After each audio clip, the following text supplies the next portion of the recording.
The Iraqi army exists no more. The Syrian army is down to at least 50% of its size of 2 years ago. The Egyptian army, all of its 14 divisions, maybe 7 are in any way active, not corroded, corrupt, falling apart. The Arab military threat to Israel has evaporated.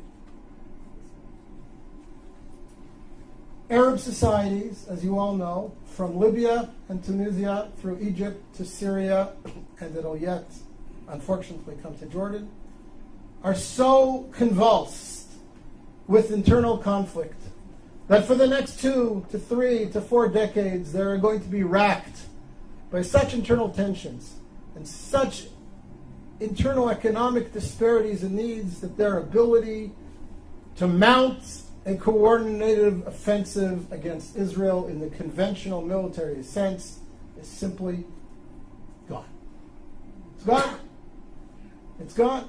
So before we start discussing all the threats and the emerging threats and the dangers that are posed to Israel from the crumbling of the old Arab architecture around Israel, first let's recognize that the conventional military threat against Israel has greatly disappeared. And that is a net gain for Israel. It has tremendous long-term significance. Now, we all know that there are new threats emerging. What was the authoritarian control over countries like Egypt, where the security services had penetrated every element in society. You couldn't burp, you couldn't breathe, you couldn't blow your nose without somebody in the security services knowing about it. That's all gone. Morsi doesn't have control over the streets of Cairo, never mind the sands of Sinai, and whoever emerges as the leader or one of the leaders in Syria towards the future will never have the same authoritarian control over the country that Assad's Mukhabarat, his security services, had.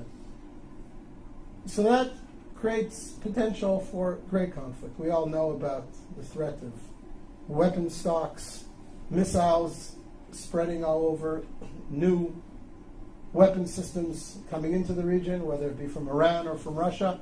All these pose security threats to Israel that Israel will have to deal with in the coming years and perhaps decades. But the conventional military threat, the Israeli fear that the combined armies of Egypt, Iraq, Syria are going to mount a coordinated offensive like they did in the Yom Kippur War against Israel, that's gone. That's gone, thank God, it's gone. And therefore I say to you, again, Israel is winning.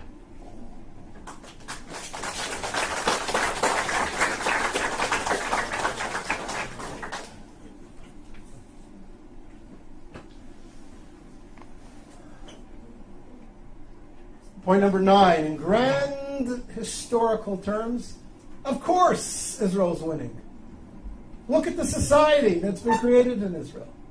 Look at the creativity of the Israeli community. Look at the vibrancy of life in Israel. I look at my kids. I have a son-in-law who's a software engineer in Israeli military intelligence. I have a daughter doing her PhD in genetics at the Hebrew University. I have a daughter studying architecture at Ariel University in Samaria. I have a son completing his bachelor's degree in computer science in high school, and he will graduate high school with his degree in computer sciences, and he has studied intensively 17 tractates of the Talmud, and he knows his Bible inside out and backwards. And I have 2 younger kids who are in younger grades, and I look at them and I see their contributions and their future contributions to Israeli society, and I look at their friends who are all doing similar exciting things, And one of my daughters is a little bit of an artist as well.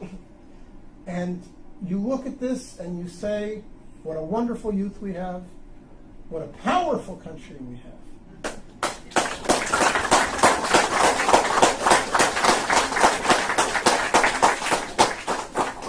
And I don't say this to gloat or to be racist, but it's important for us in terms of perspective to ask, what creative contributions has the Islamic Arab world around us made to the world over the last 100 years? What technologies have been bought by Facebook, Yahoo, Microsoft, and Intel from Saudi Arabia? What's the gross national product of all 40 Arab countries around us put together, leaving oil aside? And again, not because I mean to